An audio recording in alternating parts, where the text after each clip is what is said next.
Di negeri Pahang Tua, di kota Indrapura, hiduplah seorang puteri luar biasa, cantik rupawan, tetapi hebat dalam seni persilatan. Namanya Puteri Warinong Sari. Puteri ini bukan puteri biasa. Baginda menguasai lembing dan pedang, dan digeruni di gelanggang silat.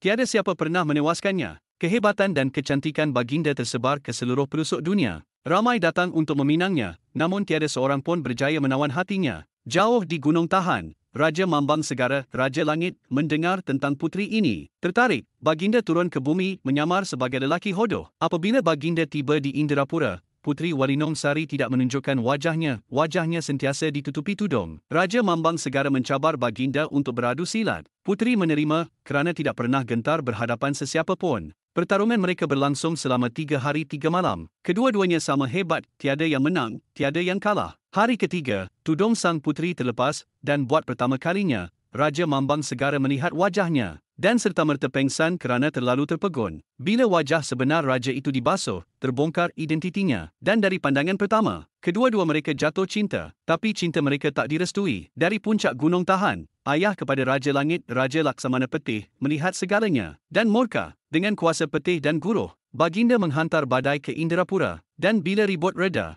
Raja Mambang Segara telah menghilang. Pada malam itu, Puteri Warinong Sari bermimpi. Seorang bijaksana memberitahunya tentang Raja Mambang Segara, Raja Langit sebenar. Keesokan paginya, sang puteri menghilang dari istana. Katanya, untuk mencari cinta sejatinya di puncak kayangan. Dan dia tidak pernah dilihat lagi. Skim legenda Puteri Warinong Sari, puteri pahlawan dari Pahang, yang kecantikannya memukau langit dan bumi, dan cintanya abadi dalam cerita.